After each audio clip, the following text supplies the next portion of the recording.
Bismillahirrahmanirrahim. Assalamu alaikum. Welcome to Pass Education System, largest online institute in Pakistan for your online and test preparations. This is me, Taimur. I hope you all are doing well.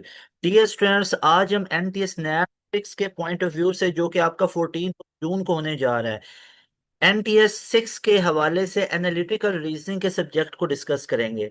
काफ़ी student को इसमें problem होती है कि analytical reasoning को कैसे solve करें, या उनको लग रहा होता है कि हमारा एनालिटिकल रीजनिंग का पोर्शन अच्छा नहीं हुआ और स्टूडेंट के जो मार्क्स हैं वो भी मैक्सिमम इसी पोर्शन में डिडक्ट हो रहे होते हैं या सब्जेक्ट पोर्शन में। रिमेंबर दिस थिंग स्टूडेंट्स के NTS NAT के बारे में यू नेवर नो, या किसी भी टेस्ट के बारे में, कि उसका डिफिकल्टी लेवल क्या होगा। एक जो इस चीज की हाइप होती है कि सिर्फ पास्ट ईयर के क्वेश्चंस को करके चला जाए, आप उन चंद एक क्वेश्चंस को करके चले जाओ और आप कहो कि आपका पेपर बहुत अच्छा हो सकता है, ये बहुत रिस्की बात होती है। हमेशा याद रखिएगा, आपको हर एक सब्जेक्ट को बेसिक टू एडवांस प्रिपेयर करना पड़ता है।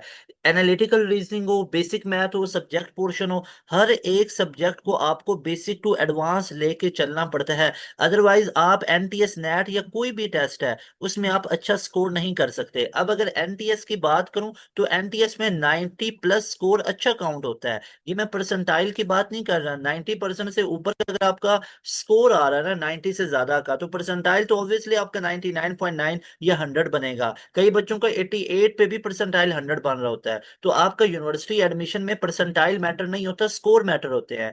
तो यहाँ पे आप बच्चों के लिए एनालिटिकल रीजनिंग के ऊपर मैं एक वन शॉट लेक्चर लेके आया हूँ, ताकि मैं आपको प्रैक्टिकली एक एनालिटिकल रीजनिंग के असाइनमेंट को सॉल्व करके भी बताऊं, तो आप लोगों को आइडिया हो जाएगा। ये टिप्स और ट्रिक्स आपके लिए बहुत यूजफुल होंगे।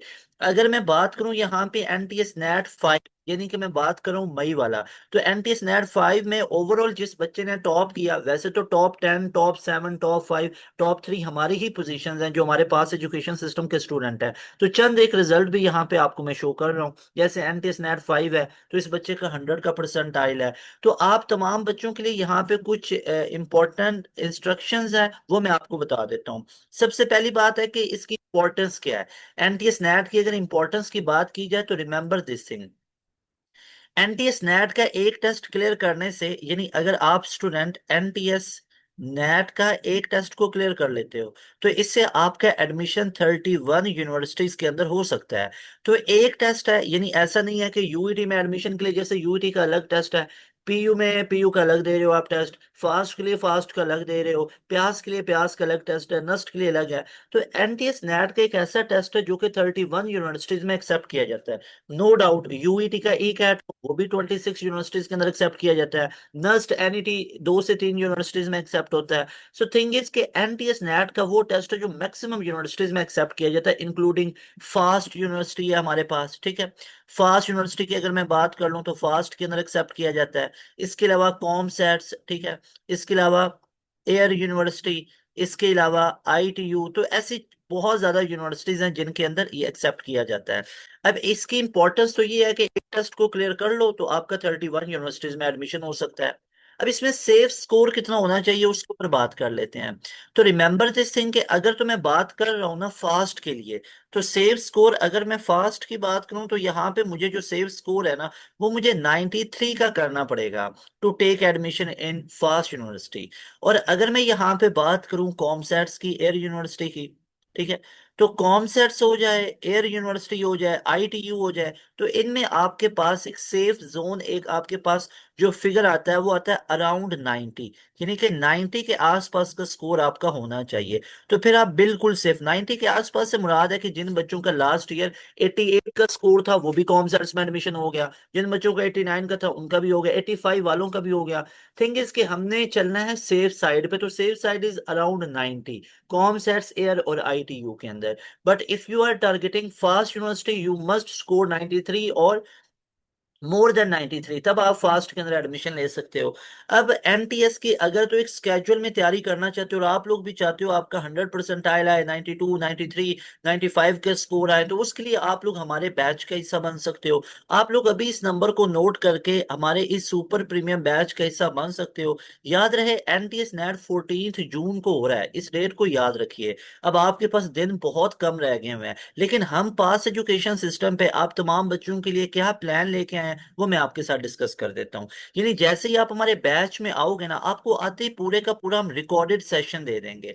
अब उस रिकॉर्डेड सेशन का फायदा सबसे ज्यादा पता क्या होगा, कि आपके पास अब रिकॉर्डेड सेशन में बेसिक मैथ मौजूद है, आपके पास वहां पे एनालिटिकल रीजनिंग मौजूद है, आपके पास वहां पे सब्जेक्ट आपके मौजूद हैं। सब्जेक्ट 1 जैसे फिजिक्स है, सब्जेक्ट 2 जैसे केमिस्ट्री है, सब्जेक्ट 3 जैसे मैथ है। अब जिन बच्चों का फिजिक्स नहीं है तो उनका स्टैट होगा, केमिस्ट्री नहीं है तो यहाँ पे कंप्यूटर साइंस हो जाएगा, मैथ नहीं है तो यहाँ पे बायोलॉजी हो जाएगा, और इंग्लिश का पोर्शन। यानी ये 3 सब्जेक्ट तो ऐसे हैं जो हर बच्चे के पेपर में आते हैं। यानी यहाँ पे बेसिक मैथ हो जाए, एनालिटिकल रीजनिंग हो जाए, या इंग्लिश का पोर्शन हो जाए। उसके बाद ये जो बाकी सब्जेक्ट्स हैं, ये तो आप लोग जानते हो हर बच्चे के चेंज होंगे, सब्जेक्ट 1, सब्जेक्ट 2 या सब्जेक्ट 3। तो ये आपको आते ही हम रिकॉर्डेड सेशन जो प्रोवाइड करेंगे ना, उसमें आप तमाम बच्चों को सारे सब्जेक्ट्स के रिकॉर्डेड सेशन मिलेंगे। और ना सिर्फ रिकॉर्डेड सेशन मिलेंगे, बल्कि इन तमाम सब्जेक्ट्स के आपको लेक्चर नोट्स भी मिलेंगे। इसके अलावा आपको टॉपिक वाइज भी लेक्चर नोट्स मिलेंगे, आपको सब्जेक्ट के चैप्टर वाइज भी लेक्चर नोट्स मिल रहे होंगे। इसके अलावा हर एक टॉपिक, जैसे बेसिक मैथ में जितने टॉपिक्स हैं, अरिथमेटिक, अलजेब्रा है, और आपके पास ज्योमेट्री है, उन सारे टॉपिक्स की आपको वर्कशीट भी मिलेगी विद सॉल्यूशन, साथ उनके टेस्ट मिलेंगे विद सॉल्यूशन। इसके अलावा आप तमाम बच्चों को हमारी बुकलेट्स हैं हर यूनिवर्सिटी के ऊपर, वो बुकलेट्स हैं पास्ट ईयर के क्वेश्चंस पे मुश्तमिल, वो तमाम बुकलेट्स मिलेंगी विद ऑथेंटिक सॉल्यूशन। इसके अलावा हमारा एक फीचर होता है डेली लाइव क्लासेस का। हमारी डेली बेसिस पे लाइव क्लासेस भी चलती हैं, लेकिन अब दिन चूंकि बहुत कम रह गए हुए हैं, 14 डेज आपके पास रह गए हुए हैं, तो हमारा जो क्रैश कोर्स आपको मिल रहा है, उसमें आपको आते ही रिकॉर्डेड सेशन मिल रहा है, उसमें आते ही आपको lecture notes, chapter wise, topic wise lecture notes मिल रहे हैं, वर्कशीट, टेस्ट मिल रही हैं, बुकलेट्स मिल रही हैं, और बुकलेट्स का आप लोगों को साथ सोल्यूशन मिल रहा है। और इसके अलावा जो आप लोगों को ये सारे सब्जेक्ट्स हैं, इन पे दो दो टीचर के रिकॉर्डेड सेशन मिल रहे हैं। और ये सारे कोर्स की जो प्राइस होगी, दैट विल बी जस्ट 7,000, जो कि वन टाइम पे करनी है। अभी इस नंबर पे कांटेक्ट करके आप लोग हमारे बैच का हिस्सा बन सकते हो, अगर आप लोग भी चाहते हो कि एनटीएस आपका क्लियर हो। लेकिन एक चीज बता दूं कि एनटीएस को क्लियर करने के लिए 2026 में ये लास्ट चांस है। अगर ये 2026 में जून वाला आप लोगों ने ये मिस कर दिया, तो इसका मतलब है आप लोग गैप ईयर पे जा सकते हो, क्योंकि अगर जून वाला मिस किया तो फास्ट में अप्लाई नहीं कर सकोगे। 26 जून तो लास्ट डेट है इसमें फास्ट में अप्लाई करने की, नेट बेस या किसी भी बेस के ऊपर आपने अप्लाई करना है। तो ये लाजमी तौर पे इसको सीरियस लो। एनटीएस की प्रिपरेशन को 93, 94, 95 का स्कोर चाहते हो, इन बच्चों की तरह 99.03 परसेंटाइल, 100 परसेंटाइल, 100 परसेंटाइल ऐसा चाहते हो, आज हमारे बैच में आपको तमाम चीजें प्रोवाइड कर दी जाएंगी, और इंशाल्लाह आपकी बेस्ट प्रिपरेशन हो जाएगी। ना सिर्फ एनटीएस बल्कि बाकी यूईटी, पीयू, इन तमाम की भी प्रिपरेशन हमारे एक बैच में ही आपको करवा दी जाती है। तो आए बच्चों, अब आप तमाम बच्चों को मैं लेता हूँ क्लास में, अब तमाम बच्चों को क्लास में मैं लेता हूँ, और सारे ये टिप्स और ट्रिक्स एनालिटिकल रीजनिंग के करवा देता हूँ, और साथ उसके एक असाइनमेंट आपको सॉल्व करवा देता हूँ। अस्सलाम वालेकुम डियर स्टूडेंट्स, मुझे बताइएगा सारे बच्चे, मेरी वॉइस आप तमाम बच्चों को क्लियर आ रही है? सारे बच्चे मुझे मैसेज करके बताइएगा, आप तमाम बच्चों को चैट बॉक्स के अंदर मुझे बताइएगा, एम आई ऑडिबल? स्क्रीन भी आप लोगों को क्लियर शो हो रही है? Very good. तो स्टार्ट करते हैं अपना एनालिटिकल रीजनिंग का, इसके टिप्स और ट्रिक्स, और मैं आपको इसके एक प्रॉपर असाइनमेंट को सॉल्व करवा देता हूँ। अब एनालिटिकल रीजनिंग एक ऐसा सब्जेक्ट है एनटीएस नेट में जिसमें बच्चों को बहुत ज्यादा प्रॉब्लम फेस करना पड़ती है। लाइक अगर मैं बात करूं एनटीएस नेट की, तो एनटीएस नेट में जो मेजर सब्जेक्ट है वो तो सारे ही हैं, लेकिन एनटीएस नेट में एक ऐसा सब्जेक्ट है जिसमें मार्क्स सबसे ज्यादा डिडक्ट होते हैं, वो है हमारे पास एनालिटिकल रीजनिंग का। अब उसकी बेसिकली लॉजिक क्या है, यानी मैंने देखा है, ये ऑब्जर्व किया है, मैं आपको सालों से इसकी तैयारी करवा रहा हूँ, तो मैं बच्चों की जो क्यूरीज आती हैं उसमें बेसिक मैथ में मैंने देखा है प्रॉब्लम्स नहीं है बच्चों को, इस पे स्ट्रगल करते हैं, एफर्ट्स करते हैं, बिल्कुल अच्छा परफॉर्म करते हैं। इंग्लिश में ये चीज देखी है, बिल्कुल बहुत अच्छा परफॉर्म कर रहे हैं। इसके अलावा मैंने सब्जेक्ट्स के अंदर देखा है तो बहुत अच्छा परफॉर्म कर रहे होते हैं, कहीं ना कहीं पे मार्क्स डिडक्ट हो रहे होते हैं, that is a separate case. लेकिन सबसे ज्यादा जो इशू बच्चों को आता है ना, वो एनालिटिकल रीजनिंग के सब्जेक्ट में आता है। एक्चुअल प्रॉब्लम आपकी एफर्ट्स में नहीं होता है बच्चों, आप एफर्ट्स कर रहे होते हो, आप उस पे टाइम भी लगा रहे होते हो, लेकिन हमारी जो टेक्निक्स हैं, जो अप्रोच हैं, वो सही नहीं होती हैं। तो मैं आपको सबसे पहले इसके टिप्स और ट्रिक्स शेयर कर देता हूँ, बता देता हूँ, फिर हम प्रॉपर वे से ये एक असाइनमेंट को सॉल्व करते हैं। ये असाइनमेंट मैं आपके लिए लेके आया हूँ, इसको हम प्रॉपर सॉल्व करते हैं। The very first thing tips और ट्रिक्स के अंदर सबसे पहले ये चीज समझो कि जो हमारे पास एनालिटिकल रीजनिंग का पूरा सब्जेक्ट आता है, जो पूरा पोर्शन आता है, इसको हम कैसे सॉल्व करें। तो मैं आपको कुछ चीजें बता देता हूँ। जो हमारे पास एनालिटिकल रीजनिंग की टाइप्स होती है ना, पहले उसको समझ लो। टोटल हमारे पास इसकी दो टाइप्स होती हैं, यहाँ पे देखिएगा। एक हमारे पास होती है ऑर्डरिंग, उसको बोला जाता है ऑर्डरिंग। अच्छा, मैं आपको ये रटवाने नहीं आया, मैं यहाँ पे आपको ये याद करवाने नहीं आया, सिर्फ मुझे ना ब्रीफ करने दो कि ये सारी चीजें हैं क्या और आपने कैसे टैकल करना है। ये आप समझ लो, समझाओ, आपको नॉलेज बेस ये चीज है, पता होना चाहिए, लेकिन आपको ये हेल्प नहीं करेगी। हेल्प आगे जो टिप्स दूंगा वो हेल्प करेंगे। ऑर्डरिंग या इसको लीनियर सीक्वेंसिंग भी बोला जाता है, लीनियर सीक्वेंसिंग। ठीक है, यानी ये हमारे पास पहली टाइप होती है। सेकंड नंबर पे हमारे पास जो टाइप बनती है, दैट वन इज ग्रुपिंग और क्लासिफिकेशन। ग्रुपिंग की बनती है, या आप इसको क्लासिफिकेशन कह सकते हो। वैसे तो एक थर्ड पे भी होती है जिसको हम बोलते हैं हाइब्रिड, या ये होती है मैट्रिक्स सेटअप। ठीक है, ये टोटल तीन टाइप्स होती हैं, लेकिन हमारे सिलेबस में ना, जो आपका एनटीएस नेट का पेपर होता है, उसमें हमारे पास दो तरह की चीजें आ रही होती हैं। एक ऑर्डरिंग वाला, यानी लीनियर सीक्वेंसिंग, दूसरा ग्रुपिंग। ये दो आ रही होती हैं। अब आप लोग इसको ऐसे नहीं जानते होगे, आप जानते होगे स्टेटमेंट बेस और सिनेरियो बेस। आप लोग जो एनालिटिकल रीजनिंग को जानते होगे ना, आप लोग कैसे जानते होगे? आप जानते होगे स्टेटमेंट बेस, और एक आप लोग जानते होगे सिनेरियो बेस। आप लोगों ने इसको पढ़ा होगा, that one is statement base questions आएंगे। इसको आप लोगों ने पढ़ा होगा सिनेरियो बेस, ऐसे ही है ना। इसको आप लोगों ने क्या पढ़ा होगा कि ये हमारे पास सिनेरियो बेस होगा। ओके, तो यहाँ पे आप तमाम बच्चों को ये चीज मैं समझा देता हूँ, एक सेकंड आप लोग वेट कीजिएगा। कि हमारे पास ये स्टेटमेंट बेस है, और ये आप लोगों ने पढ़ा होगा कि ये हमारे पास सिनेरियो बेस है। ठीक है। अच्छा, अब बच्चों देखो, हमारे पास ना एनालिटिकल रीजनिंग की दो टाइप्स हैं, एक स्टेटमेंट बेस है, एक सिनेरियो बेस है। अब स्टेटमेंट बेस भी मुश्किल होगी अगर इसके टिप्स और ट्रिक्स नहीं पता, और जो सिनेरियो बेस है ये भी डिफिकल्ट हो सकती है। तो हम यहाँ पे समझेंगे कि स्टेटमेंट बेस को कैसे डील करना है, सिनेरियो बेस को कैसे डील करना है। सबसे पहले we are going to discuss about ordering और लीनियर सीक्वेंसिंग। इसको सबसे पहले हम यहाँ पे डिस्कस कर लेते हैं। ओके जी, तो सबसे पहले हमारे पास यहाँ पे आ जाता है ये स्टेटमेंट बेस या सिनेरियो बेस। अब ये कौन से प्रॉब्लम होते हैं? ये वो प्रॉब्लम्स होते हैं that require to place items in, you can say, group form, जो कि ग्रुप फॉर्म में हमें करना पड़ेंगे, जिसका टेबल बनाना पड़ेगा। और ये बहुत ही लीनियर टाइप के क्वेश्चंस देता है। जैसे मैं आपको एक एग्जांपल दे देता हूँ। 7 स्टूडेंट्स, इसको समझिएगा, 7 students giving presentation, giving presentation. ठीक है, और वो कौन कौन से हैं? वो हैं ABCD EFG। ये वो 7 स्टूडेंट है जो प्रेजेंटेशन दे रहे हैं। अब इसके साथ आपको क्या मेंशन होता है? आपको ये एक चीज मेंशन होती है कि A will go first then B। अब इसको समझें, यानी हमारे पास एनालिटिकल रीजनिंग है क्या? एनालिटिकल रीजनिंग बेसिकली इसकी टोटल तीन टाइप्स हैं, जिसमें पहली टाइप है ऑर्डरिंग और लीनियर सीक्वेंसिंग। अब ये ऑर्डरिंग या लीनियर सीक्वेंसिंग क्या? स्टेटमेंट बेस है। एक स्टेटमेंट होगी कि 7 students ABCDEFG are going to take presentation. इन 7 स्टूडेंट की एक प्रेजेंटेशन है, और ये आपके पास एक स्टेटमेंट है। उसने एक पूरा आपको ना ये स्टेटमेंट बना के दिया है, और इसका आगे वो एग्जाम्पल, मतलब आपको उसकी कंडीशन क्या देगा? कंडीशन देगा कि A will go first then B। तो हमें ऐसे क्वेश्चन को कैसे सॉल्व करना पड़ता है? अब इनका सोल्यूशन क्या है? इनका सोल्यूशन क्या है? तो सिंपल सी बात है, यहाँ पे ध्यान दीजिए। इसका सोल्यूशन ये होता है, A will go first then B, तो A को पहले लिख लीजिए, B को बाद में लिख लीजिए।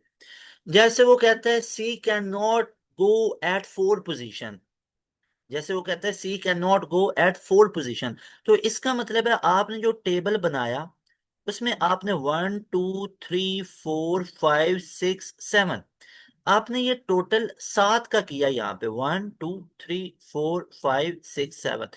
तो आप 4 पोजीशन पे सी को नहीं रख सकते हो। फिर वो आपसे कहते हैं there are two presentator between E and G. वो कहते हैं ई और जी के बीच में दो प्रेजेंटेशन और आएंगी। तो इसका मतलब है या तो आप ई को फर्स्ट पे रखोगे और जी को फोर पे रखोगे, है ना बात। ई को फर्स्ट पे रखोगे, जी को फोर पे रखोगे, और इनके बीच में दो प्रेजेंटेटर हैं। सो थिंग इज कि try to construct a table, यानी जो लीनियर सीक्वेंसिंग होगी इसको सॉल्व करने की टेक्निक क्या है कि आप एक टेबल बना लो और इनके बीच में इस तरह इसको आप अकोमोडेट करते जाओ सारी की सारी चीजों को, जो जो उसने कंडीशन दी हुई है। लेकिन एक मिस्टेक और भी बच्चे करते हैं, वो भी यहाँ पे याद रख लें। जो ये कंडीशंस हमारे पास होती हैं ना, इनको कहते हैं प्राइमरी कंडीशंस। ये आपकी थ्रू आउट चलती हैं। यानी समझ लो आपका पहला क्वेश्चन है, दूसरा है, तीसरा है, चौथा है, पांचवा है। पांचों क्वेश्चंस के लिए ये सेम कंडीशंस होंगी, लेकिन समहाउ वो किसी एक क्वेश्चन की स्पेसिफिक कंडीशन दे देता है। मिसाल के तौर पे बच्चों, आपके पास क्वेश्चन 1 to 5 तक सबकी यही कंडीशन थी और उसमें लिखा हुआ था C can not go at four position. C जो है वो फोर पोजीशन पे नहीं जा सकता। लेकिन अब वो क्या पता पांचवें क्वेश्चन में आपको बोल दे कि C is placed at four position. तो अब इसका मतलब क्या हुआ? इसका मतलब ये हुआ कि सारी की सारी कंडीशंस वही हैं जो प्राइमरी हैं। लेकिन अभी के लिए जो पांचवा क्वेश्चन है या चौथा क्वेश्चन है, उसमें हम सी को चौथे पे ही रखेंगे, फोर पोजीशन पे ही रखेंगे। लेकिन माय कंसर्न इज दैट कि अगर वो क्वेश्चन नंबर 4 था कि if C is placed at four, तो बिल्कुल मैं सी को किधर रख लूंगा? मैं 1 2 3 4, मैं इस फोर पोजीशन पे सी को रख लूंगा। लेकिन आफ्टर कंप्लीटिंग क्वेश्चन नंबर 4, अब क्वेश्चन 5 के ऊपर जब मैं मूव करूंगा ना, तो ये मैं क्वेश्चन नंबर 4 को भूल जाऊंगा। अब मैं उसी कंडीशन को फॉलो करूंगा कि C can not be placed at fourth position. अब बच्चे मिस्टेक क्या करते हैं, जो मैंने चीज ऑब्जर्व की है, बच्चे आके बताते हैं कि सर वो क्वेश्चन नंबर 4 में लिखा हुआ था कि सी को आप चौथी पोजीशन पे रखो। अब जब वो पांचवें क्वेश्चन पे गए हैं ना, तो अब सी को दोबारा फॉर नो रीजन वो चौथे पे रख देंगे। तो ये गलत है, यहाँ पे मिस्टेक होती है। तो जो प्राइमरी कंडीशंस है ना बच्चों, आपके पास ये सारी की सारी प्राइमरी कंडीशंस इधर लिखी होती हैं स्टार्ट में, वो थ्रू आउट क्वेश्चन चलेंगी। अगर किसी क्वेश्चन के लिए वो नहीं है ना, तो वो उस क्वेश्चन की स्पेसिफिक कंडीशन होती है उसी क्वेश्चन के लिए, नॉट फॉर ऑल क्वेश्चंस। तो हमें अब इसमें सीखने को क्या मिला, मैं आपको बता देता हूँ, समराइज कर देता हूँ। एनालिटिकल रीजनिंग में जो पहली टाइप है ना, ऑर्डरिंग और लीनियर सीक्वेंसिंग, इसमें मैंने आपको सिंपल सी 3 बातें बताई हैं। पहली बात मैंने ये बताई है, अगर ऐसा लिखा हो ना कि ए पहले आएगा बी बाद में आ रहा होगा, तो उसको आप लोग ऐसे लिख लो, उसको आप लोग ऐसे लिख लो। दूसरा मैंने आपको ये ट्रिक बताया कि ट्राई टू कंस्ट्रक्ट टेबल। पहला ये बता दिया, दूसरा बता दिया कि टेबल बना लो, आसानी हो जाती है। तीसरा मैंने आपको ये एक ट्रिक बताया कि अगर कोई क्वेश्चन है ना, 1 है, 2 है, 3 है, कोई भी वो क्वेश्चन है, उसकी स्पेसिफिक कंडीशन है। जैसे एक बड़ी फेमस एनालिटिकल रीजनिंग की असाइनमेंट है, that's been in your net so many times, जिसमें वो कहता है कि जो एस है ना, वो किस पे आएगा, वो थर्ड पे आएगा, थर्ड पोजीशन पे। एक रेस का कंपटीशन होता है, उसमें एस जो है ना वो थर्ड पे आता है। अब उसमें वो क्या कहते हैं, पहले पे पी आ रहा है, दूसरे पे क्यू आ रहा है, तीसरे पे एस आ रहा है, फॉर एग्जाम्पल। तो वो कहता है कि कहीं ऐसा होता है कि रेस में जो क्यू है ना ये डिस्क्वालीफाई हो जाता है, हालांकि प्राइमरी कंडीशन में ऐसा नहीं था। तो वो कहता है फिर एस की पोजीशन क्या बनेगी, तो सेकंड बनेगी। अब मेरा जो पॉइंट ऑफ कंसर्न आप लोगों को बात समझाने का जो मेरा टारगेट है वो ये है कि अब नो डाउट हमने सॉल्व किए पूरे के पूरे 5 क्वेश्चन, 1 2 3 4 5। तो पहले दूसरे तीसरे सब पे वही चला। अब चौथे पे उसने बोल दिया कि जो क्यू है वो डिस्क्वालीफाई हो गया। तो मेरे भाई, पहले क्वेश्चन को सॉल्व करने के लिए भी एस को तीसरे पे रखेंगे, दूसरे में भी एस को तीसरे पे रखेंगे, तीसरे क्वेश्चन में भी एस को तीसरे पे रखेंगे। लेकिन जब चौथा क्वेश्चन होगा ना, तो उस पे इसकी पोजीशन क्या बनी, सेकंड पोजीशन बनी। लेकिन जब पांचवें पे जाएंगे ना, तो अब आपने ये मिस्टेक नहीं करनी। 1 2 3 4 5, जैसे यहाँ पे है पी क्यू एस है, यहाँ पे यू वी डब्ल्यू लिखा हुआ है। तो अब पांचवें क्वेश्चन में दोबारा से एस को थर्ड पे रख देना है। ये मिस्टेक नहीं करनी, लो जी चौथे क्वेश्चन में वो सेकंड पे आया था तो अब पांचवें में भी इसको सेकंड में रखेंगे। So try to understand this issue, के ये बच्चों को इशू फेस करना पड़ता है कि चौथे क्वेश्चन में एक अपनी कंडीशन थी और वो अपनी कंडीशन क्या थी कि जो क्यू है वो डिस्क्वालीफाई हो गया, लेकिन पांचवें में दोबारा से इसी चीज को आपने मेंटेन करना है। ये वो मिस्टेक्स हैं जो बच्चे कर रहे होते हैं और वो अपने तौर पे समझ रहे होते हैं कि हमने इसको ठीक कर लिया, लेकिन गलत हो जाता है। तो आपको सीखने को क्या मिला? पहली चीज हमें ये पता चली कि जब भी हम एनालिटिकल रीजनिंग को सॉल्व करेंगे तो ये बेसिक कॉन्सेप्ट ये वाला, जैसे लिखेगा A will go first and B, तो ए को पहले बी को बाद में। जैसे ए को वर्ड अहेड का यूज करता है, बच्चे कंफ्यूज हो जाते हैं। अहेड का मतलब भी पहले है, ठीक है। दूसरी बात बताई कि टेबल बनाने की कोशिश करो, जिस तरह ये मैंने टेबल आपको समझाने की कोशिश की। तीसरी चीज याद रखो, हमारे पास अगर कोई कंडीशन क्वेश्चन की होगी तो वो उसी क्वेश्चन की है। तो यहाँ पे ये मैं पॉइंट बना के लिख देता हूँ कि जो पॉइंट हमारे पास नंबर वन है, कि जो क्वेश्चन कंडीशन होगी ना, क्वेश्चन की अपनी condition, question condition is just for that specific question, वो सिर्फ उसी स्पेसिफिक क्वेश्चन के लिए होती है, ठीक है। Not for other questions. मेरी बात समझ में आई आपको?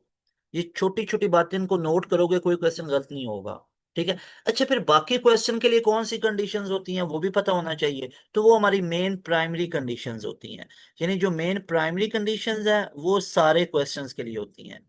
प्राइमरी जो कंडीशंस होंगी ना, वो सारे के सारे क्वेश्चंस के लिए थे। मैं आपको दिखा देता हूँ। जैसे बच्चों यहाँ पे देखो, सारे बच्चे एक दफा फुल एक्टिव हो जाओ। ये क्या लिखा हुआ है? ये लिखा हुआ है six friends A B C D फला फला, वो सारी बातें लिखी हुई हैं। अब यहाँ पे देखो, सारे बच्चे इधर ध्यान देंगे कि ये जो हमारे पास लिखा हुआ है, पहली कंडीशन, ठीक है। ये हमारे पास दूसरी कंडीशन, ठीक है। ये हमारे पास दूसरी कंडीशन। तो ये वो प्राइमरी कंडीशंस हैं जो आपकी थ्रू आउट चलेंगी। ये वो कंडीशंस हैं, इनकी मैं बात कर रहा हूँ। ये थ्रू आउट आपकी चलेंगी चलेंगी, ठीक हो गया ना? ये पांच की पांच कंडीशन, पांच नहीं चार भी हो सकती, तीन भी, दो भी, वट एवर। इस क्वेश्चन में टोटल पांच है। तो रिमेंबर दिस थिंग कि ये जो हमारी कंडीशंस हैं इनको बोला जाता है प्राइमरी कंडीशंस। और ये प्राइमरी कंडीशंस बच्चों किसके लिए होंगी? क्वेश्चन वन के लिए भी, सॉल्व करते हैं अभी, क्वेश्चन टू के लिए भी, थ्री के लिए भी, सारे क्वेश्चंस के लिए होंगी। लेकिन अगर वो कह दे, अगर वो कह दे किसी एक क्वेश्चन में कि सपोज दैट ये बात ऐसे हो गई है, तो मतलब वो सिर्फ उसी क्वेश्चन के लिए होगी। फिर जब मैं क्वेश्चन थ्री पे जाऊंगा तो उस क्वेश्चन नंबर थ्री पे ये मेन प्राइमरी कंडीशन ही लगेंगी। बच्चा पता क्या गलती करता है? जैसे फॉर एग्जांपल यहाँ पे लिखा था A is disqualified from the race, या वट एवर, कुछ सिनेरियो बना के देते हैं। तो बच्चा इस पहले क्वेश्चन की ही कंडीशन को सही मान के ना दूसरे पे भी लगाने लग जाता है, तीसरे पे भी लगाने लग जाता है। वो कहता है वो पी तो जी डिस्क्वालीफाई हो गया था, दूसरे में भी उसको डिस्क्वालीफाई कर देता है, तीसरे में भी डिस्क्वालीफाई कर देता है। मेरे भाई आपने इन मेन कंडीशंस को देखना है।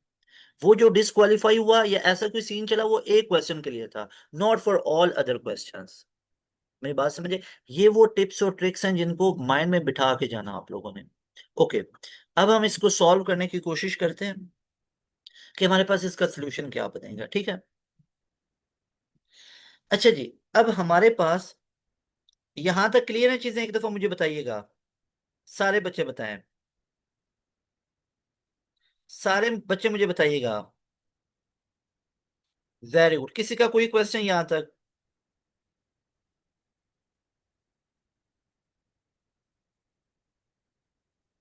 Very good, very good.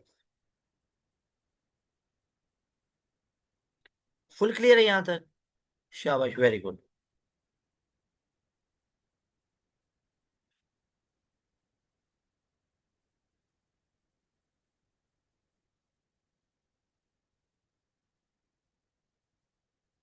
ठीक है, वेरी गुड, वेरी गुड।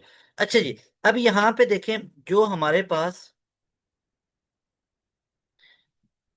ये असाइनमेंट है इसको सॉल्व करवा देता हूँ, और एक असाइनमेंट आपको और भी करवा दे। इतना अच्छे आप लोग समझ रहे हो ना, तो मैं आप लोगों को एक और असाइनमेंट भी करवा देता हूँ। जैसे देखिएगा, ठीक है, यहाँ पे क्यों ना, पहले मैं आप लोगों को ना टेस्ट करने के लिए, जरा चेक करने के लिए ना, मैं आप तमाम बच्चों को एक छोटा सा टेस्ट ले लेता हूँ। ठीक है, सारे बच्चे इधर देखो। जैसे मैं आपको ये एक स्टेटमेंट बना के दे देता हूँ, सारे बच्चे एक्टिव हो जाओ, क्योंकि अगर इसमें प्रॉब्लम है ना तो इंशाल्लाह आज के लेक्चर के बाद ये प्रॉब्लम नहीं रहेगा। प्यारे बच्चों जरा स्टेटमेंट सुनो मेरी। स्टेटमेंट है, सिक्स रेसर्स, इसी को सॉल्व करके पहले दिखाओ। Six racers are S T U V W, ये छह रेसर्स हैं हमारे पास। ये क्या कर रहे हैं? कंपीट अ रेस। कंपीट का मतलब है मुकाबला करते हैं इन अ रेस। ठीक हो गया। और उसके बाद है कि देर आर नो टाई, वैसे ये मैं करवाने का सोचा नहीं था, वो ऊपर लिखी हुई है, लेकिन अभी दिल कर रहा है प्रैक्टिस के लिए ये भी आपको बता दूं। There are no ties. ठीक है, इसमें किसी तरह का कोई टाई नहीं होता। ठीक है, अच्छा जी। तो हमारे पास कोई टाई नहीं है। तो उसके बाद आउटकम्स, उसके क्या क्या आउटकम्स मतलब कंडीशंस क्या क्या, जरा ध्यान से देखिएगा। Number one, number one condition है हमारे पास, S does not win. S does not win. दूसरी condition, only two racer, only two racer separate V and U. Got it. Third number पे है, R is behind, R is behind U and V. ठीक हो गया। उसके बाद है, S is ahead of V with one racer in intervening. ठीक है, विद वन रेसर इंटरवनिंग। इंटरवनिंग का मतलब होता है एक रेसर का अंदर गैप है। और W is ahead of you. अच्छा, बड़े ही तहम्मुल मिजाजी से आप लोग देखते जाओ। हमारे पास पेपर में स्टेटमेंट भी गिवन होती है बच्चों, हमारे पास ये कंडीशंस भी गिवन होती हैं, और मजे की बात है हमारे पास क्वेश्चंस भी गिवन होते हैं। अब पहला क्वेश्चन में ऐड कर देता हूं, दैट वन इज कि हाउ मैनी, वो आपसे पूछता है how many racer separate R and W. कितने रेसर सेपरेट करते हैं आर और डब्ल्यू को? वन, टू, थ्री, या फोर, या फाइव। अब देखो क्वेश्चन की तरफ तो बाद में आएंगे, पहले इसको समझ लेते। देखना मैं इसको सॉल्व कैसे करता हूं, आपको मजा आएगा। पहले हमारे पास प्यारे बच्चों क्या लिखा हुआ है? पहले हमारे पास लिखा हुआ है कि छह रेसर्स हैं टोटल, सिक्स रेसर्स। ठीक हो गया, ये मेन कंडीशन है, सिक्स रेसर्स। ठीक है, और इन छह रेसर्स में क्या है? ये R S T U V W है। Compete in a race, no tie occurs, outcomes are S does not win. अब सबसे पहले मैं सॉल्व करता हूं इसको। एस डज नॉट विन का मतलब क्या है? कि एस जो है वो फर्स्ट पोजीशन पे नहीं आएगा, क्रॉस लगा दिया। क्या एस सेकंड पे आ सकता है? बिल्कुल आ सकता है। क्या एस थर्ड पे आ सकता है? बिल्कुल आ सकता है। तो आप लोगों ने क्या सीखा कि जो ये वर्ड यूज हुआ होता है ना कि S does not win, that doesn't mean कि वो पहली तीन में नहीं आ सकता। इसका ये मतलब है कि वो सिर्फ पहली पे नहीं आएगा, दूसरी पे भी आ सकता है, तीसरी पे भी आ सकता है। ठीक है ना? ओके। उसके बाद दूसरी कंडीशन को पढ़े। अब दूसरी कंडीशन हमारे पास क्या लिखी हुई है? दूसरी कंडीशन है, only two racer separate U and V. यानी यू और वी के बीच में दो रेसर्स होंगे। मान लो कि कहीं ना कहीं पे इधर यू लिखा हुआ है और इधर वी लिखा हुआ है, तो दरमियान में दो रेसर्स होंगे। अब वो कौन सी पोजीशन पे यू को रखना है, वी को रखना है, वो अभी डिसाइड नहीं हुआ। फिर है, R is behind U and V. यानी R is behind U and V, R U और वी के बिहाइंड है। उसके बाद हमारे पास आता है, S is ahead of V. S ahead of V का मतलब है कि पहले आता है, विद वन रेसर इंटरवनिंग। और W is ahead of U, कि डब्ल्यू जो है वो यू से पहले आता है। तो ये सारी की सारी सिनेरियोज हमारे पास इस तरह के बने होते हैं। ठीक है। अब देखो हम क्या करेंगे, हम इसमें टेबल बनाने की कोशिश करते हैं। अब देखो मैं टेबल कैसे बनाता हूँ जरा देखिएगा। टेबल कुछ इस तरह से बना लेते हैं कि हमारे पास टोटल कितने रेसर्स हैं, 6 हैं। टोटल 6 रेसर्स हैं हमारे पास। तो इनको हम यहाँ पे ऐसे टेबल के फॉर्म में कर लेते हैं। 1 2 3 4 5 6। यहाँ पे इसकी नंबरिंग कर लेते हैं। 1 2 3 4 5 और 6। अब मेरा सिंपल सा आपसे क्वेश्चन है, क्या मैं एस डज नॉट विन, क्या मैं एस को पहले पे रख सकता हूं? नहीं रख सकता। ठीक है, पहली तो यही कंडीशन है ना, क्या मैं एस को पहले पे रख सकता हूँ? नहीं भाई, उसने खुद बोल दिया S does not win, S को नहीं जिताना, तो मैं क्या किया, मैं एस को दूसरे पे रख दिया। फिर एक और कंडीशन एस के मुतालिक ये थी कि S is ahead of V. S जो है वो वी से पहले आ रहा है और एक रेसर का वक्फा भी आ रहा है, तो वी को मैंने यहां पे रख दिया। अब इस कंडीशन को पढ़े, ये जिसको हाईलाइट कर रहा हूं। एस क्या वी से पहले आ रहा है? बिल्कुल आ रहा है। और क्या एक रेसर का गैप भी आ रहा है? ये वाला बिल्कुल गैप भी आ रहा है। तो इसका मतलब है ये बात तो ठीक हो गई। फिर हमारे पास है only two racer separate U and V. अब इसको जरा पढ़ लेते हैं। यानी यू और वी के बीच में दो रेसर्स होंगे। तो अगर वी इधर है और यू फिर किधर होना पड़ेगा? यू को शायद इधर रखना पड़ेगा, यू को इधर रखना पड़ेगा। अब आप लोग चेक कर सकते हो, एक रेसर ये, दूसरा रेसर ये, तो यू और वी के बीच में दो रेसर, ये भी कंडीशन फुलफिल हो गई। उसके बाद हमारे पास क्या आ रहा है? उसके बाद आ रहा है कि R is behind U and V. Behind का मतलब है बाद में आएगा, यानी यू और वी के बाद में कहीं ना कहीं पे आर आ रहा होगा। तो इसका मतलब है आर को मैं इधर 5 पे रख लेता हूं। फिर है W is ahead of you. अब वो कह रहा है कि डब्ल्यू यू से भी पहले आएगा। तो यहां पे सारी कंडीशन हमारी गलत हो गई। ये जो टेबल बनाया था वो गलत हो गया। क्यों? क्योंकि डब्ल्यू यू से भी पहले आएगा और यू को तो हमने पहले पे रख दिया था। तो अब इसका मतलब क्या हुआ? इसका ये मतलब हुआ कि डब्ल्यू को यू से पहले रखेंगे। तो यहां पे अब चेक करो सारे बच्चे, हम फिर इसकी लेआउट क्या बनाएंगे? हमें डब्ल्यू को यू से पहले रखना है, तो डब्ल्यू मैं इधर रख लूं, यू को मैं इधर रख लूं। ठीक है, मैं इधर रख लूं। और वी को फॉर एग्जाम्पल मैं इस जगह पे रख लूं, तो दो रेसर यहां पे आ जाएंगे। ठीक है, यू और वी के बीच में दो रेसर्स आ रहे हैं। या आप इसको ऐसे भी कर सकते हो, मिसाल के तौर पे मैं यू को इधर रख लूं और वी को मैं इधर रख लूं और डब्ल्यू को मैं यहां पे रख लूं। तो अब पहले लास्ट वाली कंडीशन पढ़ो, W is ahead of you, बिल्कुल डब्ल्यू पहले आ रहा है। यू और वी, इस पे मैं ग्रीन टिक कर देता हूं, ये ग्रीन टिक हो गया। S is ahead of V with one racer intervening, कोई मसले की बात नहीं है। एस को आप इधर रख लीजिए। क्या एस और वी के बीच में एक रेसर का गैप है? बिल्कुल है। और एस अहेड आ रहा है, पहले आ रहा है? बिल्कुल आ रहा है। तो इस पे भी ग्रीन टिक लगा लो। अब वो कह रहा है R is behind U and V, कि आर जो है ना वो यू और वी के बाद में आएगा। तो कोई मसले की बात नहीं, यू हमारा इधर आया पड़ा है, वी हमारा इधर आया पड़ा है, और आर को हमने इधर रख लिया बाद में। इस पे भी ग्रीन टिक लगा दी। फिर only two racer U and V के बीच में, ये भी बिल्कुल ठीक है। S does not win, S पहले पे तो नहीं आ रहा है? नहीं आ रहा, ये भी बात ठीक होगी। अब देखो कौन सा रेसर बचा हुआ है। आर हो चुका है, हो चुका है। एस हो चुका है, ये भी हो चुका है। आर एस, आगे कौन सा बचा हुआ है देखो, टी। टी बचा है, तो टी को आप किधर रख लो? 4 पे। तो ये हमारा बना 100% कंप्लीट टेबल। अब देखो मैं आपको आते ही लिखवा देता ना कि बच्चों लिख लो WUSTVR, तो वो सीधा सीधा रट्टा था, वो सीधा सीधा क्रैमिंग थी। मैंने आपको पहले जिस तरह कंडीशन पढ़ी है वैसे करके दिखाया। तो अब हमारे लिए इसमें टिप्स क्या है, ट्रिक्स क्या है? इसमें टिप्स और ट्रिक्स ये है कि पूरी कंडीशन को पढ़ लो। देखो इसमें कौन कौन सी बातें आपको सबसे पहले करनी है। अब जैसे देखो ना, मैंने सारी कंडीशन की, एंड पे पता चला W is ahead of you, तो वो सारा हमारा टेबल गलत हो गया था। तो सारी कंडीशन पहले पढ़ो और फिर देखो क्या करना है। एस को जिताना नहीं है तो एस को दूसरे पर रख के चेक करो। तो एक दफा ये टेबल बनाओ, गलत हुआ फिर दोबारा बना लो।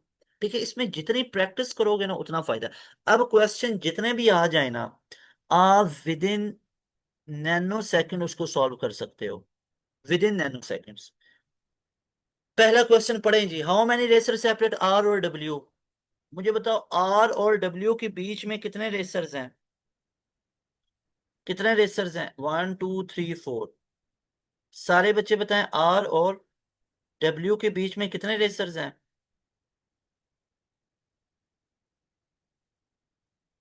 Very good, very good. सारे बच्चे एग्री करते हैं।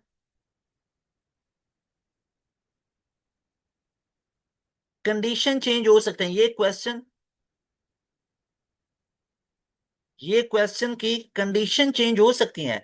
क्या पता स्टेटमेंट, अब देखो आप लोगों को ना, अगर मैं स्टेटमेंट यही रहने दूं और मैं कंडीशन को चेंज कर दूं तो फिर हमारा आंसर चेंज हो जाना है। अगर मैं कंडीशन को चेंज कर दूं तो आंसर चेंज हो जाना है। मान लो अगर मैं कह दूं कि आर 4 पोजीशन पे आएगा, तो फिर सिनेरियो चेंज हो जाने। तो ये क्वेश्चन एक है, स्टेटमेंट, इसकी कंडीशन अलग अलग। ये एनटीएस में कई रूप में आया हुआ है, कई तरह से आया हुआ है, जिसमें से एक टाइप मैं आपको बता रहा हूँ। ये वाला जो 6 रेसर वाला ना, ये कई तरह से आया हुआ है। ओके, तो यहाँ पे हमारे पास इसका आंसर क्या बना? How many racer between R and W? तो 1 2 3 4, तो 4 को टिक कर लेंगे। ओके, उसके बाद है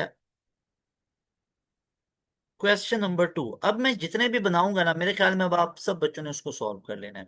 जैसे विच इज इनकरेक्ट, एक ये क्वेश्चन बनता है। इसमें से इनकरेक्ट कौन सा, सारे बच्चे मुझे बताइएगा। ये टेबल आपके सामने इधर लिखा पड़ा है, तो इसके मुताबिक मुझे बताइएगा इनकरेक्ट कौन सा है। S is ahead of U, B option. S is behind U, C option. R is behind T, delta option. W is ahead of all racer। सारे बच्चे बताइएगा इनकरेक्ट कौन सा है। तो मेरे भाई, W is ahead of all racer, ठीक है, W सबसे पहले आ रहा है। R इज बिहाइंड T, क्या R T के बाद में आ रहा है? ये बात भी बिल्कुल ठीक है। S इज बिहाइंड U, क्या S बिहाइंड U आ रहा है, बाद में आ रहा है? ये बात भी ठीक है। S is ahead of U, क्या S U से पहले आ रहा है? ये गलत है। और यही उसने पूछा था, इनकरेक्ट को बताना है। Is that clear? ओके। अच्छा, ये तो आपको वैसे असाइनमेंट मैंने बता दी समझाने के लिए। अब इस असाइनमेंट पे आ जाइए। अब ये आप लोगों ने खुद सॉल्व करके मुझे बतानी है। ओके, कंडीशन हमारे पास क्या है, पहले स्टेटमेंट पढ़ लो। 6 friends ABCDE and F sit in 2 rows of 3 chairs each, facing north.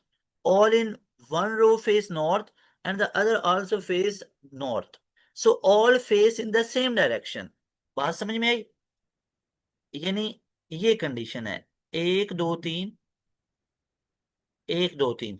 इनका फेस भी आपको पता ना, ईस्ट वेस्ट नॉर्थ साउथ। यानी इधर को इनका भी डायरेक्शन है और इनका डायरेक्शन भी इधर को है। यानी आगे को बैठे हुए हैं, इधर को ये एरो देख रहे हो, ऐसे बैठे हुए हैं। ठीक है। अब वो कह रहा है the rows are one behind the other. यानी एक रो ये R1 है और दूसरी रो ये बिहाइंड है, एक दूसरे के पीछे है। The following condition apply. A sit immediately behind D. A जो है ना वो डी के पीछे बैठा हुआ है, यानी अगर ए इधर बैठा है, डी उसके बिहाइंड होगा। E is not in the same row as B. E और बी सेम रो में नहीं होंगे। F is in the front row. अब देखो कितना मजे की ये चीज है, मैं इसके मुताबिक आपको टेबल बना के दे सकता हूं। कैसे, जरा देखो। ये रो 1 बना लो और इसको रो 2 बना लो। ठीक है, देखो जरा, 1 2 3, और इसको आप लोग कर लो 1 2 3। ठीक है। अच्छा, यहां पे देखिएगा, ये इसको 1 2 3। बच्चों ध्यान से देखो यहां पे। अब आप लोग ऐसे समझ लो कि ये रो 1 है, ठीक है, फ्रंट रो है, और ये रो 2 है। अब आप लोग जरा देखिएगा, कंडीशन क्या है, A sit behind D. A और डी बिहाइंड बैठे हुए हैं। ठीक हो गया। A is not in the same row as B, यानी कि ई और बी सेम रो में नहीं है। अगर इधर बी आ गया तो फिर ई नीचे आएगा। मेरी बात समझ आई? या आप लोग ऐसे भी तो कह सकते हो, कैसे भला, कि अगर इधर बी आ गया तो ई इधर आ जाएगा, लेकिन अगर ए ऊपर आ गया तो फिर बी नीचे आ जाएगा। मेरी बात समझ में आ रही है ना? जाहिर बात है, या ऊपर बी आएगा, अगर बी ऊपर आ गया ना तो फिर ई नीचे आएगा। चेक करो, बी ऊपर मौजूद है तो ई फिर नीचे आ गया। आप बोलोगे नहीं सर, क्या पता ऊपर वाले में ई आ जाए तो फिर नीचे वाले में बी आएगा, क्योंकि ये ई और बी इकट्ठे नहीं आएंगे। ये बात समझ में आई? उसके बाद है F is in the front row, यानी एफ जो है वो फ्रंट रो पे है इधर। अब वो कह रहा है C is in the back row and six sits immediately left of A, यानी वो left of A when facing north, left means west. ठीक है, यानी अब इसका मतलब क्या है?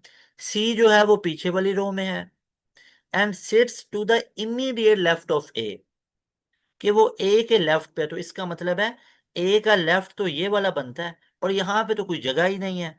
तो फिर हमें क्या करना पड़ेगा? हमें ए और डी की पोजीशंस को चेंज करना पड़ेगा।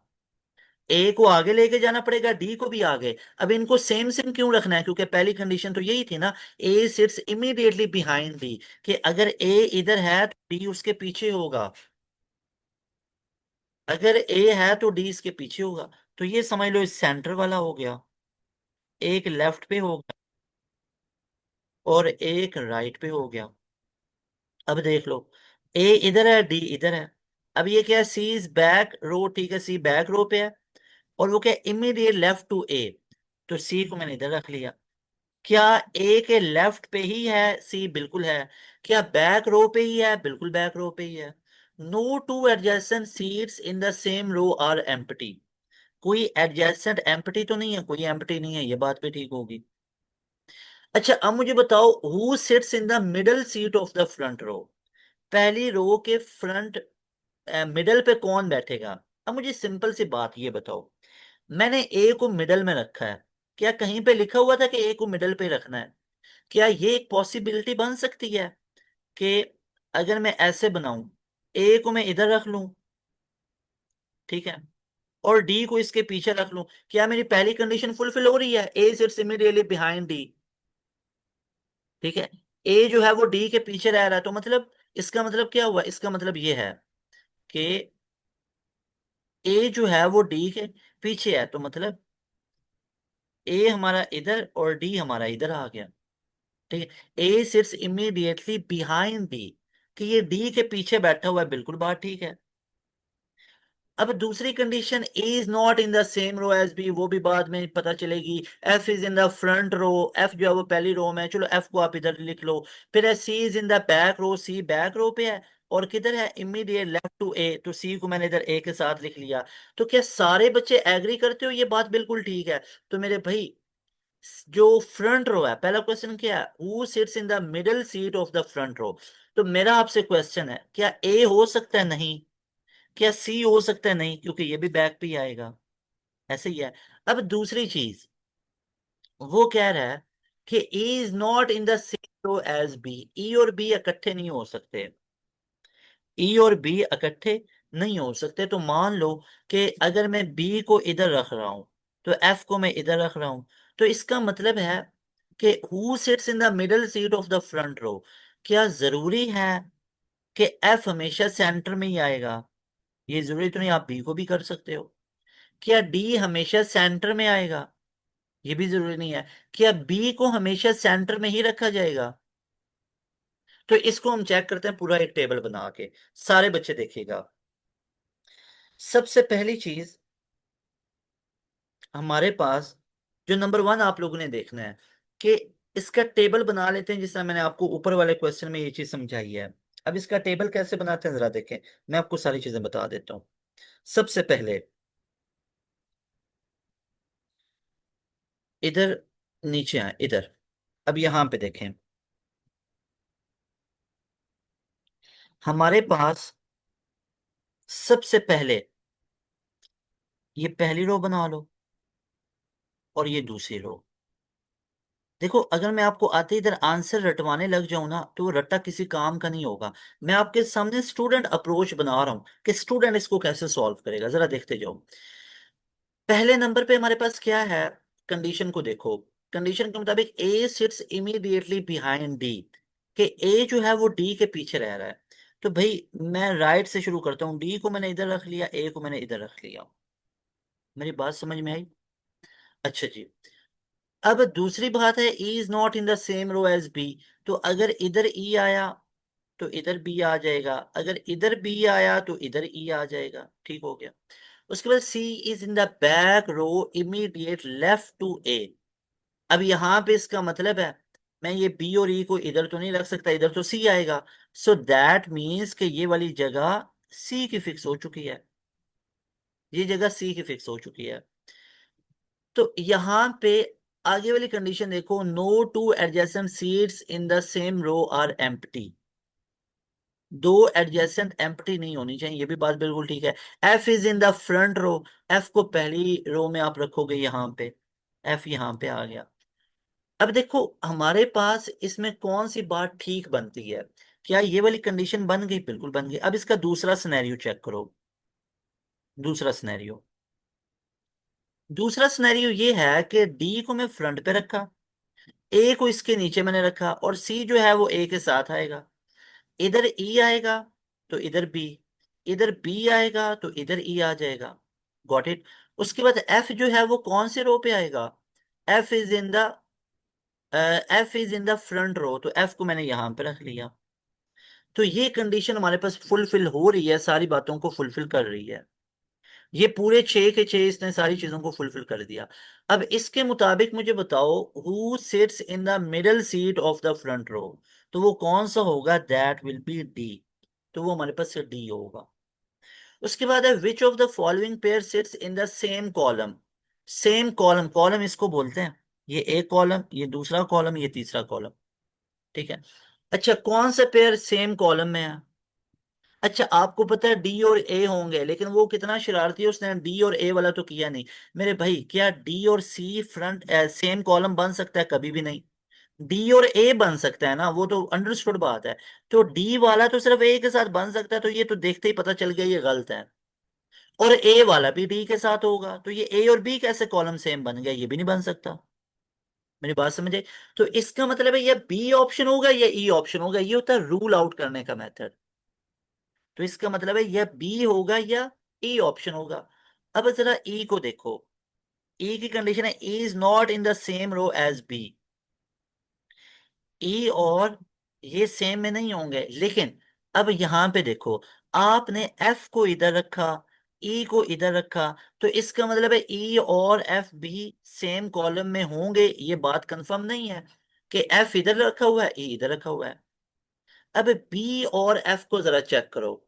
क्या बी और एफ को हम कर सकते हैं? बिल्कुल कर सकते हैं। कैसे कर सकते हैं? आप इसकी पोजीशन को ऐसे चेंज कर लो, जरा देखिएगा। वन, यहां पे अगर मैं इधर रख लूं डी को, इधर रख लूं ए को, बात समझ में आई? इधर मैं रख लूं ई को, तो इधर मेरे पास क्या आ जाएगा? B.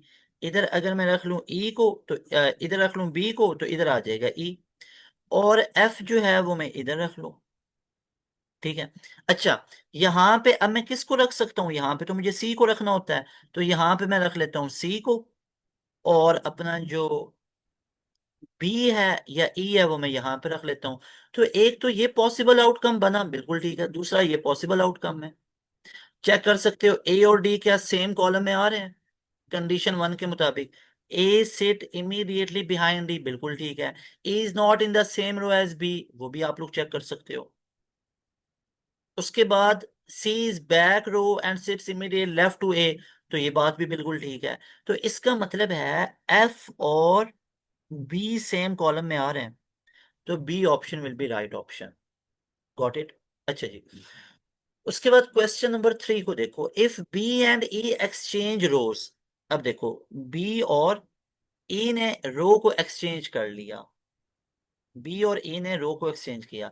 Keeping their relative order in the row the same, who would then be the back row left most seat, के बैक रो पे लेफ्ट के ऊपर सबसे ज्यादा कौन बैठा होगा? तो वो तो सारे बच्चे ही जानते हो, बैक पे तो सिर्फ सी बैठा हुआ है, तो सी यानी कि C option will be right option. Is that 100% clear? So that was all about your analytical reasoning tips and tricks, और जिसमें मैंने आपको प्रैक्टिकली एक एग्जांपल भी सेट करके दी है। अब मैं आपको यहाँ पे, ये आप लोगों के असाइनमेंट है, ये दो क्वेश्चन बहुत ही बेसिक लेवल के हैं। ओके, अब आप लोगों ने, मैं फाइनल आपको एक एडवाइस कर देता हूं, इसको याद रखो। अगर आप बच्चों का ये ख्याल है ना कि क्वेश्चन को देखते ही आप उसके आंसर पे चले जाओगे, तो नोट माय वर्ड, 20 के 20 एमसीक्यूज गलत हो जाएंगे। अब इसका लेआउट क्या है? लेआउट बच्चों ये है कि सबसे पहले आप लोग टेबल बनाओ उसका, इफ पॉसिबल, हर एक का टेबल बनेगा नहीं, जिनका पॉसिबल है उसका टेबल बनाओ, कॉमन सेंस को यूज करो, और तीसरे नंबर पे जो क्वेश्चंस की कंडीशन होंगी ना, वो उसी क्वेश्चन के लिए होंगी, बाकी क्वेश्चंस के लिए क्या होंगी, जो ये मेन प्राइमरी कंडीशंस होती हैं। आप लोगों को इसमें प्रैक्टिस करना पड़ेगी, तब जाके ये चीजें आपकी अच्छे तरीके से कवर अप होंगी, जैसे मैं आपके सामने यहाँ पे करूँ। अभी मैं आता, सिंपल सी बात है, मैं आपको कहता who sits in the middle seat, और मैं आते ही ये वाला टेबल बना के और इस पे मैं ये इसको टिक कर देता, दैट वाज वेरी अनफेयर। मैंने आप बच्चों के सामने किया, वो हमारा गलत हुआ, फिर दूसरा, फिर तीसरा, ये अटेम्प्ट्स की मुझे भी पता है, इसका ये डी बनेगा, डी था, इसका ये बी था। अब अच्छा, ये नीचे वाले आपके जिम्मे लगाए ना, क्वेश्चन नंबर 4 और 5, ये दो आप बच्चों के जिम्मे मैंने लगाए ना। अब इसका मैं देख के आपको बता देता हूँ इसका आंसर क्या होगा, तो that is not the major task. इस 4 वाले का भी ए बनेगा और 5 वाले का भी ए बनेगा, 100% एग्जैक्ट है, चेक कर लो। तो भाई ये इशू नहीं है मैं आते ही आपको राइट आंसर लगवा दूं, इसका ए है उसका ए है। मैं आपके सामने आया, मैंने वहां पे स्टूडेंट बन के देखा कि ये इसमें ऐसे मिस्टेक हुई, फिर हमने दोबारा उसको रीजनरेट किया। तो आप लोगों ने भी ऐसे करना है, मिस्टेक करोगे, उससे सीखोगे, फिर एक अच्छा टेबल बना लोगे। जैसे यहाँ पे मैंने आपको ये बना के दिया, पता है पहले यहाँ पे हमारा गलत हो गया था, हमने यू को पहले पे रख लिया था। तो बार बार इसकी प्रैक्टिस करो, तब जाके ये चीजें आपकी कवर अप होंगी। मजीद यहाँ पे आप जो बच्चे हो बैच वाले, अब बैच वाले बच्चों को एक दो चीजें मैं यहाँ पे दिखाना चाहता हूँ, आप लोगों ने करना क्या है।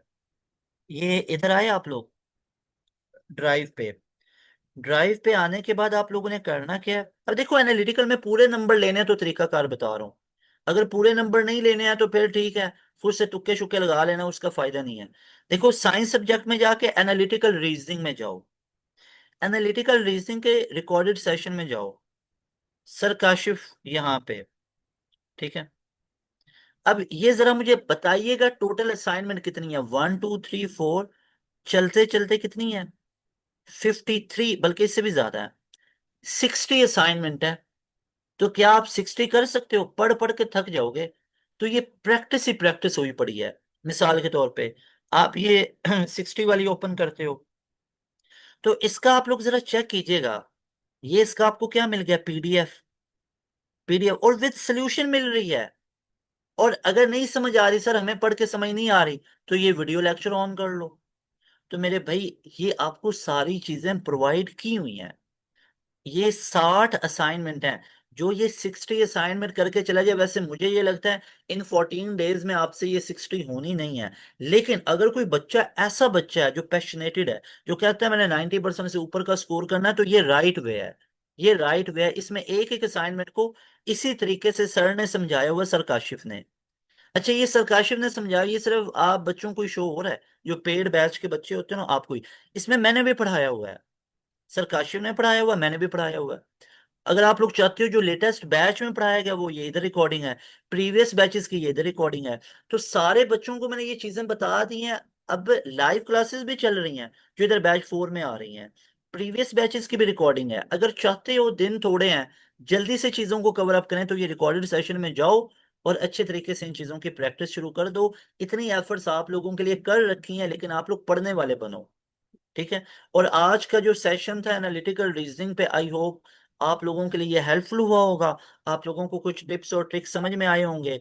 और आप लोगों के लिए इंशाल्लाह जो एनटीएस नैट 14 जून वाला है, वो इंशाल्लाह बेहतरीन हो जाएगा। और जो बैच वाले बच्चे हो ना, आप लोग मुझे बताना, मजीद कि आपको किस चीज के ऊपर मजीद टिप्स और ट्रिक्स चाहिए, तो इंशाल्लाह उसके ऊपर भी मैं लेक्चर को डिजाइन कर लूंगा। अभी मेरा इसके ऊपर कोई एंड गेम बनाने का कोई इरादा नहीं है। मैंने जनवरी के अंदर भी बनाई थी एंड गेम, फरवरी में भी, मार्च, अप्रैल, मई, अब सारी जाके चेक कर सकते हो, अप्रैल मई के ऊपर भी। लेकिन जून वाले में कोई ऐसा इरादा नहीं है, वो सारी बनी हुई हैं। तो जो पेड बैच वाले बच्चे हो, जो आपको ये सारी चीजें करवाई गई हैं ना, आपके पोर्टल में मौजूद है, इन्हीं को अच्छे तरीके से करो। बेसिक मैथ भी दिखा दूं, ठीक है ना। अब देखो, बच्चे जाके ना जहमत नहीं करते कई बच्चे। अब जरा इधर आओ, देखो आप, यहाँ पे एनालिटिकल रीजनिंग आपको दिखा, जरा ये देखो बेसिक मैथ में क्या कुछ पड़ा हुआ है। मैं बेसिक मैथ के ना रिकॉर्डेड सेशन में चला गया, दो दो टीचर हैं यहाँ पे, सर काशिफ, किसी भी आप चले जाओ, ये उन्होंने अभी तक जो पढ़ाया, इसके बाद यहाँ पे चले जाओ, ठीक है, ये सारे टॉपिक्स मैंने करवा रखे हैं। यहाँ पे चले जाओ परसेंटेजेस में,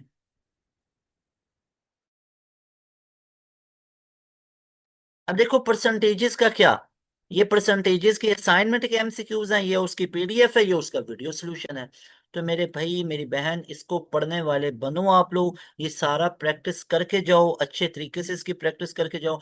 जो ये लेक्चर सुने, मेरे वाले भी सुन लो, सरकाशी वाले भी सुन लो, बैच 4 वाले भी सुन लो, उसके अलावा जो वर्कशीट है उनको भी सॉल्व कर लो। मेरे ख्याल में आप अच्छे से अच्छा परफॉर्म कर सकते हो, बेहतरीन परफॉर्म कर सकते हो। किसी तरह का कोई प्रॉब्लम ही नहीं रहना आप लोगों को, ये चेक करो।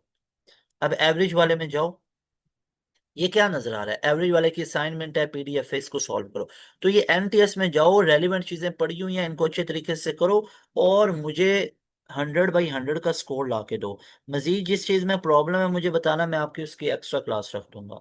Got it. So that was all about your analytical reasoning complete session, जिसमें मैंने आपको ये टिप्स और ट्रिक्स बताए।